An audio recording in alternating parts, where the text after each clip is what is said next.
కాళ్లలో నొప్పి, నరాల వాపు వంటి లక్షణాలతో బాధపడుతున్నారా? వెరికోస్ వెయిన్స్ లో అత్యాధునిక చికిత్స Avis vascular centre. Mukunda jewellers సమర్పించు అందమైన జీవితం కార్యక్రమానికి స్వాగతం. నమస్తే కళ్యాణ్ గారు. నమస్తే జయ గారు. పక్కకు వచ్చాం ఎందుకంటే మన ఇద్దరితో పాటు మూడో వ్యక్తి కూడా వస్తున్నారు కాబట్టి షోలో, సో కొంచెం చిన్న చిన్న మార్పులు చేసుకోవాల్సి వచ్చిందండి. Very good. ప్రసాద్ అని ఆయన ఒక ఇష్యూ అండి, ప్రసాద్ గారి ఇష్యూ ఇప్పుడు మనం డిస్కస్ చేయబోతున్నాం. మనందరికీ తెలిసిన విషయం కళ్యాణ్ గారు, మనం ఎక్కడో చోట ఏదో ఒక సందర్భంలో వినుంటాం. లేట్ ఎందుకు, ఆయన పిలిచేద్దామండి. ప్రసాద్ గారు వచ్చేసేయండి ఒకసారి.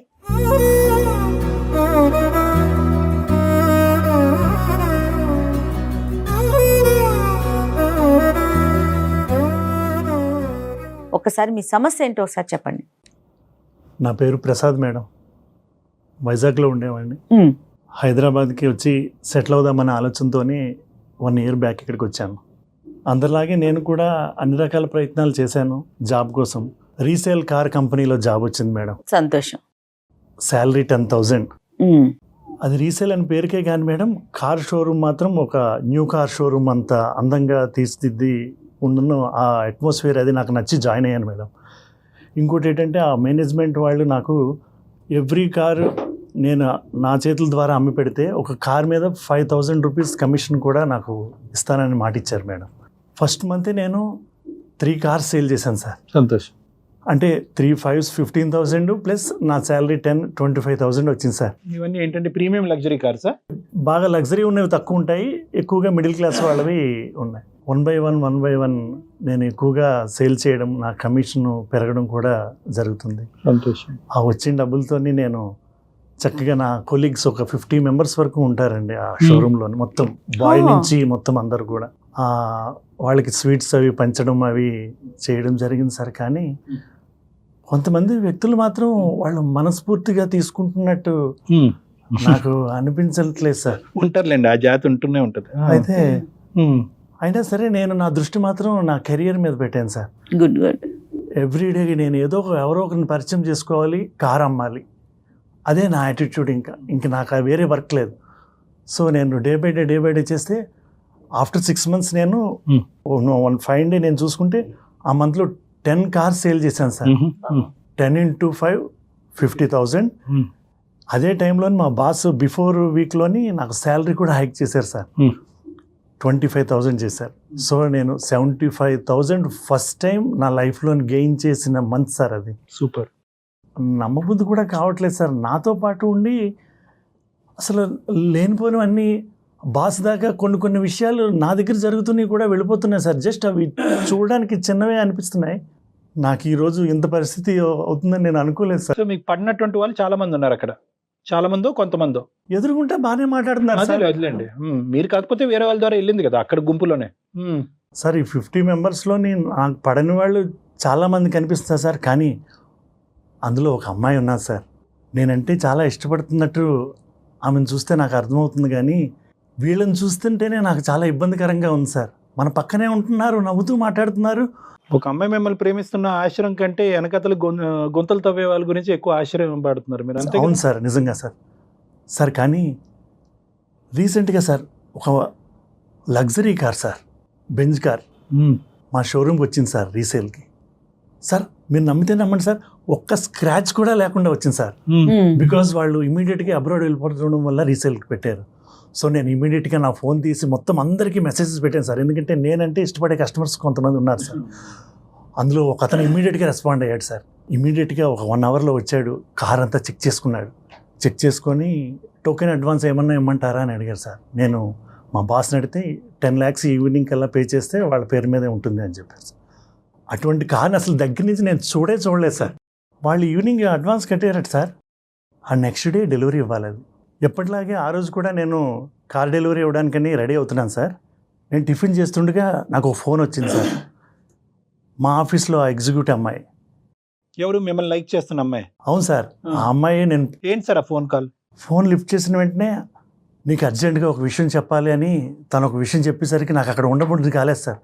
ఇమీడియట్గా నేను ఆఫీస్కి వెళ్ళానండి, షోరూమ్కి వెళ్ళి చూసి నా కార్ పొజిషన్ చూసేసరికి సార్ ఒక్కసారి నాకు గుండె పగిలినంత పని అయింది సార్.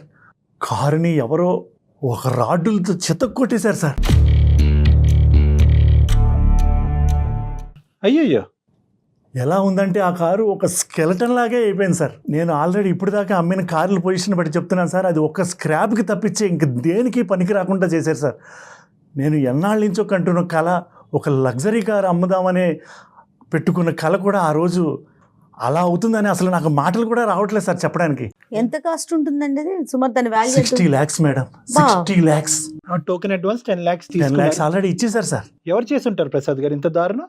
అంటే ఏమో ఇంతకుముందు సార్. ఎప్పుడైనా జరిగిందా మీ షోరూమ్ లో ఇలాగా? అది చాలా ఎప్పుడు జరగలేదు ఎప్పుడు సార్. జరగలేదు. బయట మీ కాంపిటీటర్స్ ఎవరైనా ఉన్నారండి? బయట వేరే కంపెనీ వాళ్ళు అట్లా ఏదైనా ఆలోచించారా? అలాగే ఉన్నా సరే అక్కడికి వచ్చి కారు బద్దలు కొట్టవలసిన అవసరం వాళ్ళకి ఎలా అవుతుంది మేడం? నెక్స్ట్ మేడం ఇంకొకటి, నేను వచ్చిన వెంటనే సీసీ కెమెరాస్ అబ్జర్వ్ చేశాను మేడం. వాటి మీద ఇంచుమించు మాకు 4 కెమెరాస్ ఆ కార్ని కవర్ చేస్తాయి మేడం. వాటి 4 కెమెరాస్ మీద బ్లాక్ క్లాత్ కప్పు ఉన్నాయి సార్.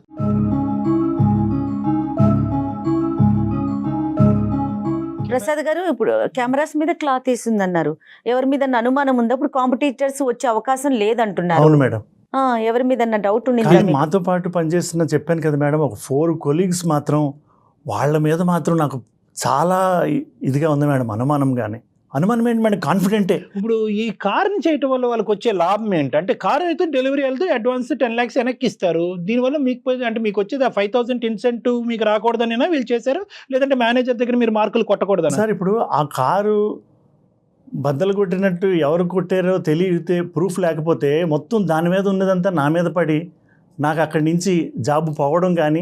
ఏముంది సార్ ఈ రోజుల్లో, సీసీటీవీలు కప్పారు, ఓకే, ఎవిడెన్స్లు అది పోలీసులు రాబట్టే విధంగా రాబడతారులేండి. బయట ఎవిడెన్స్లు దొరుకుతాయి, చుట్టుపక్కల షాపుల ఎవిడెన్స్లు ఇవన్నీ రకరకాలు ఉంటాయి. పోలీసుల దగ్గర లేనటువంటి బ్రహ్మాస్త్రం ఉంటుంది. వీళ్ళు తెలివితేటలు ఉంటే వాళ్ళు తెలివి మీరిన వాళ్ళు అయి ఉంటారు. కానీ ఇన్సూరెన్స్ ఆబ్వియస్లీ ఇలాంటి కార్స్ కి ఇన్సూరెన్స్ సార్, ఇన్సూరెన్స్ ఆ థాట్ కూడా నాకు వచ్చింది సార్. ఇన్సూరెన్స్ మీకు ప్రూఫ్ ఉండాలి కదా సార్, ఏదైనా యాక్సిడెంట్ అయితేనే కదా ఇన్సూరెన్స్ వాళ్ళు ఇస్తారు. కాదు ప్రసాద్ గారు, కంప్లైంట్ ఇవ్వటం చేశారా? జరిగిందా? ఇమీడియట్ గా వచ్చారు మేడం పోలీసులు, వాళ్ళు చేయవలసిందంతా చేశారు, చూశారు, నాకు అడిగారు మీకు ఎవరి మీద అనుమానం ఉందా అని. నేను వాళ్ళకి చెప్పాను, వాళ్ళు ఎంక్వైరీ చేశారు, చూస్తాము చేస్తాము మళ్ళీ ఇన్ఫార్మ్ చేస్తామని వెళ్ళారు మేడం. మరి మీ మేనేజర్ ఉంటారు కదండి, బాస్ కూడా ప్రూఫ్ లేకుండా ఇది నాకు సంబంధం లేదు, నీ ఆధ్వర్యంలోనే జరిగింది కాబట్టి దీని రెస్పాన్సిబిలిటీ నీవే అని ఆయన కూడా వాళ్ళు ట్రై చేశారో అది జరుగుతుంది అతని లైఫ్ లో. అదే ఇప్పుడు ఏంటంటే ఏదైతే బాస్ కి ఇతనికి మధ్యన ఒక నెగిటివిటీ క్లియర్ చేయాలి, ఏదైతే ఎస్కలేషన్ ఉందో అది డిఫాల్ట్ అవ్వాలి, కింద పడాలి. ఎక్కడో చోట ఏ ఆధారం లేకుండా ఉంటది గురుగారు చెప్పండి సార్. ఇప్పుడైతే మీకు ఒక విషయం చెప్పాలి సార్, నన్ను ప్రపోజ్ చేస్తున్న అమ్మాయి ఉన్నది కదా సార్, ఆ అమ్మాయి ఫోన్లో చెప్పిన విషయం అయితే అదే సార్. ఆ అమ్మాయి ప్రత్యక్షంగా చూసిందట, ఎవరైతే నేను అనుమానిస్తున్నానో ఆ నలుగురే ఆ కార్ని బ్రేక్ చేశారట సార్.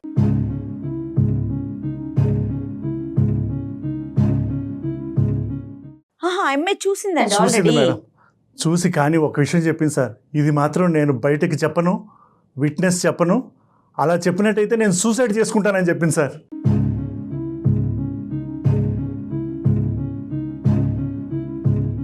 సీసీటీవీ ఫుటేజ్ కూడా కప్పినటువంటి వాళ్ళు ఈ అమ్మాయి ఏ మూలను చూసింది, ఎలా చూసింది, లేదంటే వాళ్ళు ఇలా మాట్లాడుకుంటుండగా ఈ అమ్మాయి విందా, సన్నివేశాన్ని చూసిందా, వాళ్ళు గుసగుసలు విందా? రైట్ సార్, ఆ రోజు ఆమె బర్త్డే అట్ సార్. రైట్, నన్ను కలవడానికని ఎర్లీగా తన ఇంట్లో చేసిన స్వీట్స్ పట్టుకొని వచ్చిందట సార్. అది కూడా తను చెప్పిన విషయమే. కారుని ఫుల్గా బ్రేక్ చేస్తూ ఎవరైతే నేను అనుమానంగా అనుకుంటున్నానో ఆ నలుగురే బ్రేక్ చేయడం తను చూసిందట సార్. ఆ విషయమే తను నాకు ఫోన్ చేసి చెప్పింది సార్. సో అమ్మాయి చూసింది, కానీ తను విట్నెస్ ఇవ్వడానికి రెడీగా లేదు, ఏమనైతే వాళ్ళు బెదిరించారనో తను సూసైడ్ చేసుకుంటారనో చెప్తుంది సార్. అమ్మాయి భయపడుతుంది. సో తన కళ్ళతో తను చూసిందని చెప్పింది మేడం. మరి ఇప్పుడు ఏం కావాలి మీకు? అంటే ఈ అమ్మాయి వచ్చి ఆ సాక్ష్యాధార అంటే ఒక సాక్ష్యం చెప్పాలా ఈ నలుగురు వాళ్ళు? సార్ ఇప్పుడు పోలీసుల దగ్గరికి అయితే సాక్ష్యం కావాలి కదా సార్. ఆ అమ్మాయి కూడా ఎలాగో నేను ఇష్టపడుతుందని అంటుంది కాబట్టి కొంచెం మీరు ఏమన్నా ఆ అమ్మాయితో కొంచెం మాట్లాడి. ఇంటెన్సిటీ కావాలి ప్రసాద్ గారు. ఇప్పుడు ఏంటంటే ఎంత లోతుగా మీరు వెళ్ళారు దాన్ని బట్టి ఆ అమ్మాయిని మనం ప్రశ్నించి ముందుకు తీసుకొచ్చి అమ్మ ఒక సాక్ష్యం చెప్పు బంగారు తల్లి, అతని జీవితం బాగుపడదని చెప్పొచ్చు మనం. ఎంతవరకు వెళ్ళారు, మీ డెప్త్ ఎంత? సార్ ఇప్పుడు దాకా అయితే అలా ఏం జరగలేదు సార్. బట్ ఆ అమ్మాయి వైపు నుంచి మాత్రం 100% ఆ అమ్మాయి నన్ను ఇష్టపడుతుంది సార్. లేదంటే మీకు ఫోనే చేయదుగా. అదే సార్, కావాలనుకుంటుంది అమ్మాయి. నేను అనుకుంటుంది కూడా అదే సార్. కానీ ఎక్కడో మూల ఆ అమ్మాయి నాకు హెల్ప్ చేస్తుందని మాత్రం తప్పకుండా నాకు అనిపిస్తుంది సార్. ఇక్కడ ఒక డైరెక్షన్లో మేము వెళ్ళాం, ఒక డైరెక్షన్లో మేము వెళ్తే కనుక ఆ అమ్మాయి వర్జన్ కూడా మనం విందాం. మనం ఏంటంటే అమ్మ ఇది ప్రేమ, అమ్మ ఇది జీవితం, అమ్మ అతని జీవితాన్ని నువ్వే కాపాడాలంటే నా జీవితాన్ని ఎవరు కాపాడతాడండి బాబా అని అంటారు.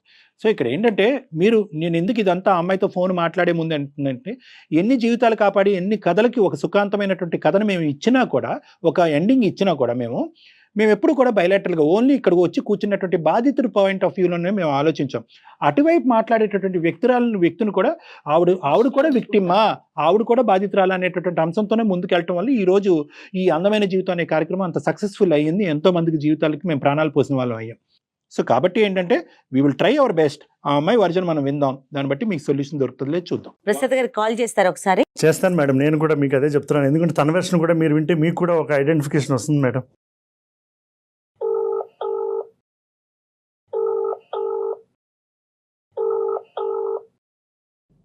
హలో హలో వేద, ప్రసాద్ గారు, నువ్వు ఎక్కడున్నావు ఇప్పుడు?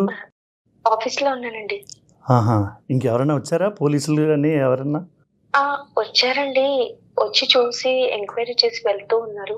మీరు ఆఫీస్ కి రాలేదండి? కార్ టెన్షన్లో ఉన్నాను వేద. ఇప్పుడైనా నేను రిక్వెస్ట్ చేస్తున్నాను, నువ్వు ఒకసారి నాకు ఈ ప్రాబ్లం నుంచి బయటపడే మార్గం ఏమన్నా చెప్పచ్చు కదా? ప్రసాద్ గారు, ఒక 2 minutes అండి, నేను ఆఫీస్ లో ఉన్నాను. ఓకే ఓకే పైకి వచ్చి మాట్లాడతాను. టెర్రస్ పైకి వెళ్ళాను, ఒక 2 minutes.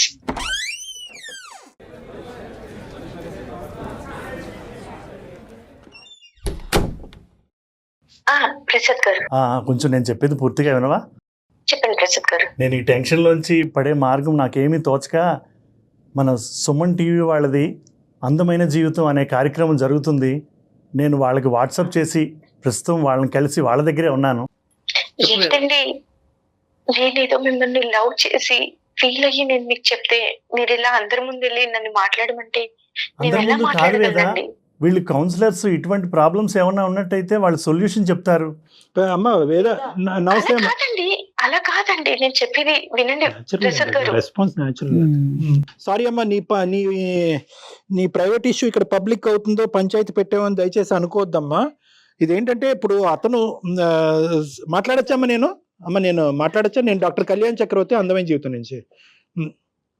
చెప్పండి. థ్యాంక్స్ అమ్మా, ఓపెన్ హార్ట్గా అలా ఒప్పుకున్నందుకు థ్యాంక్ యూ. నిన్ను సర్ప్రైజ్ చేయడం అనేది తప్పే, కానీ ఏంటంటే ఇప్పుడు అతను భయంకరమైనటువంటి పరిస్థితిలో ఉన్నాడు. ఏంటంటే ఈ ఇన్సూరెన్స్ వస్తుందో లేనటువంటి ఆ కార్ని డ్యామేజ్ చేసినటువంటి వాళ్ళు. దానికంటే పెద్ద ట్విస్ట్ ఏంటంటే కనుక మీరు ఇష్టపూర్వకంగా వచ్చి అతను ప్రపోజ్ చేశారు, అతను ప్రేమిస్తున్నారు అనేటటువంటి అంశం కూడా చెప్పాడు. కానీ ఇక్కడ పెద్ద ట్విస్ట్ ఏంటంటే కనుక ఎవరైతే కనుక అతిగా చాలా భారీ ఎత్తున ప్రేమించేటటువంటి వ్యక్తికే ఆ దొంగలు ఎవరు అనేటటువంటిది కూడా తెలుసు, కానీ బయటకు వచ్చి చెప్పలేకపోతున్నారనే సందిగ్ధ పరిస్థితిలో అతను ఇక్కడికి వచ్చి కూర్చోటం వల్ల వెంటనే ఏంటంటే అతను ఎక్సైట్మెంట్ లో మీకు ఫోన్ చేయడం జరిగింది. మేము కూడా ఎక్కువ వివరాలు చెప్పకుండా, మీకు అభ్యంతరం లేదు, మీకు ఇబ్బంది లేదు అనుకుంటే మేము మాట్లాడుతామమ్మా, లేదంటే తర్వాత మాట్లాడుతాం. లేదండి, మాట్లాడతానండి. యాక్చువల్లీ నేను తనని మా ఆఫీస్ లో జాయిన్ అయిన తర్వాత తన వర్క్ సిన్సియారిటీ అవన్నీ చూసి, కస్టమర్ తో మాట్లాడే పద్ధతి చూసి చాలా ఇంప్రెస్ అయ్యానండి. నేననే కాదు, ఇక్కడ ఉన్న నా కొలీగ్స్ అందరూ కూడా ప్రసాద్ గారిని చూసి చాలా ఇంప్రెస్ అవుతారు. అలా నేను ఇంప్రెస్ అయిపోయి తనకి నేను ఒకరోజు ప్రపోజ్ చేశానండి. తను రిజెక్ట్ చేశాడు. ఈ టైంలో సడన్ గా నేను తన మీద ఉన్న లవ్ తోని తనకి ఆ రోజు ఆ సిచ్యువేషన్ జరుగుతూ ఉంటే కళ్ళారా చూసి ఏం చేయాలని అర్థం కాక వాష్రూమ్ లోకి వెళ్ళి కాల్ చేసి ప్రసాద్ గారికి ఇన్ఫార్మ్ చేశాను.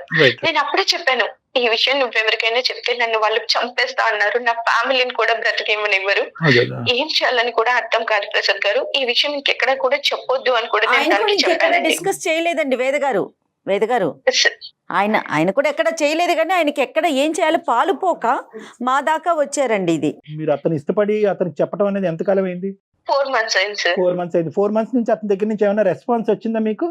లేదు సార్, ఏ రోజు కూడా నన్ను పట్టించుకోలేదు. కనీసం నేను తన వైపు ఆలోచిస్తున్నానని కూడా తను నా గురించి ఆలోచించలేదు. ఏ ఒక్క రోజు కూడా తను నాకు ప్రపోజ్ చేసిందన్న ఫీల్ తో కూడా నన్ను చూడలేదు. మరి ఏమనిపిస్తుంది ఆ అంశం గురించి నాకు చెప్పండి. మీరు వచ్చి బయటకు సాక్ష్యాల గురించి చెప్తారు లేదనేది వేరే విషయం. మరి దానివల్ల మీకు ఎటువంటి ఫీలింగ్ వస్తుంది లోపల, మీరు ఏమనుకుంటున్నారు? అంటే సార్, ఇన్ని రోజుల్లో నేను తన గురించి చాలా వెయిట్ చేశాను సార్. ఎప్పుడన్నా కనీసం ఒక్కసారైనా వేదాను అంటే ఇష్టం, నాకు కూడా ఇష్టం అని కూడా ఏ రోజు చెప్పలేదు. కాకపోతే నేను మనస్ఫూర్తిగా ఈ క్షణం కూడా నాకు ప్రసాద్ గారు అంటే చాలా ఇష్టం అండి. Super. So you love him. ఎలా అంటే సార్, నేను చాలా సిన్సియర్ గా లవ్ చేస్తున్నాను. సో అంత ప్రేమిస్తున్నాను కాబట్టి వాళ్ళు నన్ను అంతలా బెదిరించినా కూడా, చంపేస్తా అన్నా కూడా నేను వెళ్ళి ప్రసాద్ గారికి ఇన్ఫార్మ్ చేశాను, ఇది జరిగింది సిచ్యువేషన్ అని చెప్పి. వేద గారు ఏమని బెదిరించారు? వాళ్ళు నన్ను కత్తితో బెదిరించి, నువ్వు కనుక ఈ విషయం బయటకు చెప్పితే నిన్ను, నీ ఫ్యామిలీని, ఎవరిని ఉంచము, నీకు అదే చివరి రోజు అవుతుంది అని చెప్పి నన్ను బెదిరించారు మేడం.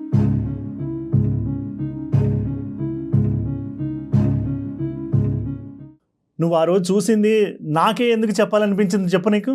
అంటే నేను మిమ్మల్ని ఇష్టపడ్డాను కాబట్టి మీకే చెప్పాలి. క్లియర్ మరి అంత ఇష్టపడిన వ్యక్తి సమస్యలో ఉన్నప్పుడు కనీసం ఆ సమస్యలో నుంచి చిన్న హెల్ప్ చేయాలని నీకు అనిపించట్లేదా? ప్రసాద్ గారు, know that is absolutely wrong అండి. ఇది కరెక్ట్ ఈ కాదండి. బార్గెనింగ్, ఈ బిజినెస్ చేయొద్దు మనం. ఏంటి ప్రేమించింది ఆ అమ్మాయి, ప్రేమించినందుకు మీరేం చేశారు? 4 నెలలు బట్టి మీరు నానబెట్టి ఉంచారు. ఓకే, మీరు ఎంత ప్రేమించుకున్నా కూడా, ఎంత ఒకరికొకరికి ఇచ్చుకున్నా కూడా, ఈ రోజు ఆ అమ్మాయి ప్రాణాన్ని పణంగా పెట్టుకుని ఇప్పుడు బయటకు వచ్చి సాక్ష్యాధారం చెప్తే కనుక అక్కడే కత్తి చూపెట్టిన వాళ్ళు రేపొద్దున బయట పడవరా, గన్నుతో కాల్చరా? మిమ్మల్ని ప్రేమించానని చెప్పినందుకు నువ్వు సాక్ష్యం చెప్పండి, అది ఎంతవరకు కరెక్ట్ ప్రసాద్ గారు? మీ 60 లక్షల కారు నేను తక్కువ చేయట్లేదు. అది మీ ఉద్యోగం, మీ కష్టానికి సంబంధించినటువంటి ప్రతిఫలం నేను అనిపిస్తుంది. కానీ ఏంటంటే మీ నలుగురు శత్రువుల్ని ఈ రోజు ఆ అమ్మాయి తన శత్రువుల కింద తయారు చేసుకోవటం అనేటటువంటిది ఎంతవరకు సబబు? కేవలం ప్రేమించింది అనేటటువంటి. ఈ రోజు మీరు ఇక్కడ కూర్చున్నారు ప్రసాద్ గారు, ఆ అమ్మాయి మీరు ప్రపోజ్ చేయనటువంటి అమ్మాయి అయితే కనుక మీరు ఈ రోజు ఇక్కడ కూర్చుని ఉండేవారా? 4 నెలలు బట్టి గాఢంగా ప్రేమిస్తున్న ఆ అమ్మాయి ప్రతి క్షణం మీ వైపు కళ్ళ పెట్టి చూపెడుతుంది. ఆ అమ్మాయి ఇండికేషన్స్ అన్ని కూడా మీరు కొట్టిపారేస్తున్నారు. ఆ అమ్మాయికి ఒక సమాధానం చెప్పలేకపోతున్నారు. మీరు ఆ అమ్మాయి ఇచ్చినటువంటి ఆ ప్రేమ, ఆ గుండె ధైర్యం వల్ల ఈ రోజు మీరు ఇక్కడ కూర్చున్నారు. మీ మీద నేను కఠినంగా మాట్లాడుతున్నాను అనకండి. నన్ను హెల్ప్ చేయి వేదా అని మీరు ఇలా అడగండి. That's not a problem. ఇప్పుడు నన్ను ప్రేమిస్తున్నావా లేదా? ఎస్, నువ్వు నన్ను ప్రేమిస్తున్నావు కాబట్టి ఈ రోజు నువ్వు బయటకు వచ్చి నా తరపున మాట్లాడు అంటే కనుక that is called as a business. ఇంకా ఇప్పుడు నువ్వు బయటకు వచ్చి చెప్పేవే అనుకో, పిచ్చి ప్రశ్న నేను అడుగుతుంది కానీ అడగడానికి తప్పదు. నువ్వు వచ్చి చెప్తే ఏమవుతుందమ్మా? ఏం జరుగుతుంది? నిజంగా వాళ్ళు అన్నంత పని చేస్తారా? నా ఫ్యామిలీని నన్ను చంపేస్తానని బెదిరించారు సార్ వాళ్ళు ఎంత ప్లాన్ గా వచ్చారు చూసారా? రెక్కి నిర్వహించి ఎన్ని కెమెరాలు ఉందో చూసుకుని వాటి మీద నల్లగొడ్డలను కప్పాలి, ఎవరు చూడనటువంటి సమయంలో రావడం. ఓకే కళ్యాణ్ గారు, మన చుట్టూ ఒక యంత్రాంగం లేదంటారా? చెప్పండి. ఇప్పుడు వాళ్ళు ఇష్టం వచ్చినట్టు కెమెరాస్ మూసేసి కనిపించిన వాళ్ళని బెదిరించేసి మేము చంపేస్తామనేసి అంటే మనం పోలీసుల హెల్ప్ తీసుకోలేమా? మన దాకా వచ్చారు కాబట్టి. మేడం తర్వాత నా పరిస్థితి మేడం, నాకు జాబ్ ఉంటుందా మేడం? నా ఫ్యామిలీని అంతా నేను ఎలా లీడ్ చేసుకోవాలండి?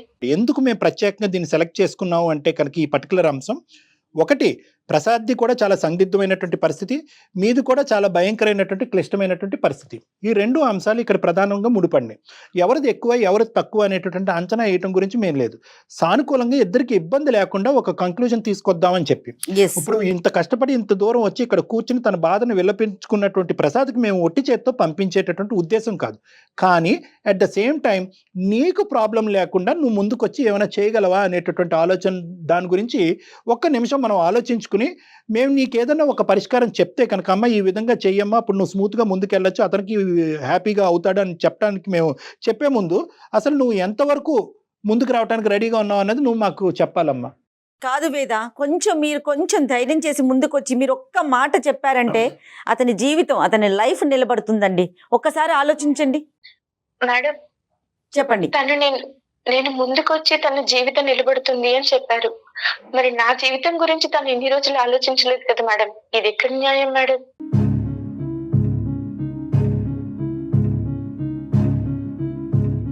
సో అతను ఐ లవ్ యూ చెప్పడంలో డిలే చేశాడు కాబట్టి ఈ రోజు మీరు వెనకడిగేసి ఆలోచిస్తున్నారా? అలా తిరిగిపోతుంది కదంతా కూడా. అంటే సార్ నేను ప్రాణంగా ప్రేమించాను అని ఇన్ని రోజుల నుంచి చెప్తే ఏ ఒక్క రోజు కూడా నన్ను పట్టించుకోలేదు సార్. నువ్వు ప్రేమ గురించి మాట్లాడుతున్నావా? ఒక బాధితుడి స్థానంలో ఉండేటటువంటి మనిషికి హెల్ప్ చేయటం చేయకపోవటం గురించి మాట్లాడుతున్నాం. ఈ రెండిట్లకి ఎందుకు ముడి పెడుతున్నారు మీరు? నేను ప్రేమించాను కాబట్టి హెల్ప్ చేయడానికి ముందుకు వస్తాను అంటున్నాను సార్. నా పరిస్థితి ఏంటి అని ఆలోచిస్తున్నాను.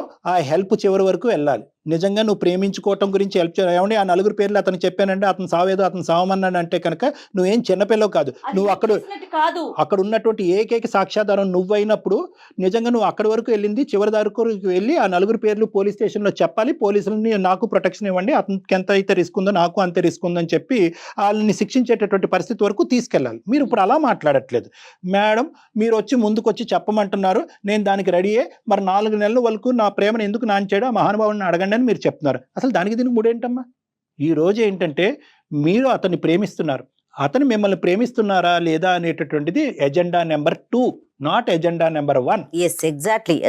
ఎజెండా నెంబర్ 1 ఏంటంటే మీ కళ్ళెదురుగుంటా మీరు ఇష్టపడినటువంటి వ్యక్తి చిన్న వయసు నుంచి ఎంత కష్టపడి ఈ స్థాయి వరకు వచ్చినటువంటి ఒక వ్యక్తి, సిన్సియర్గా ఆనెస్ట్గా కష్టపడినటువంటి వ్యక్తి, తన కష్టాన్ని నమ్ముకుని కష్టపడినటువంటి వ్యక్తినికి నలుగురు దొంగలు మోసం చేసి అతనికి వెన్నుపోటు చేసేటటువంటి ప్రయత్నం చేసినప్పుడు ఒక మానవత్వ హృదయంతో మీ కడుపు రగిలిపోయి పోలీస్ ప్రొటెక్షన్ మీకు తీసుకుంటూ అతన్ని కాపాడేటటువంటి ప్రయత్నం చేద్దామా లేదా అది చెప్పండి. అంతే.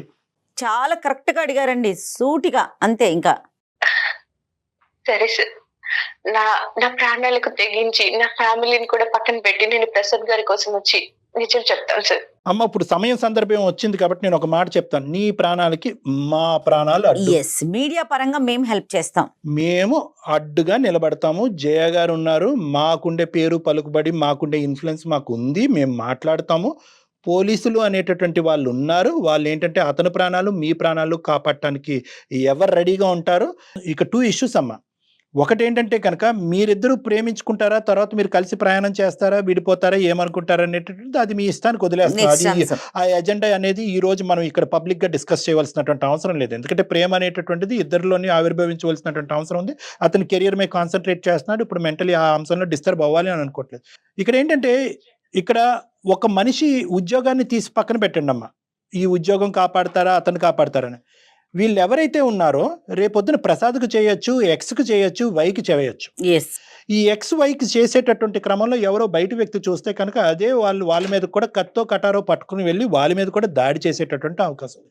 ఇక్కడ ఇటువంటి క్రిమినల్స్ని పట్టివ్వటం అనేటటువంటి బాధ్యత మీకెంతుందో మాకు కూడా అంతే ఉంది. కాబట్టి ఈరోజు మీకు పూర్తి స్థాయి సపోర్ట్ చేయడానికి మేము రెడీగా ఉన్నాం.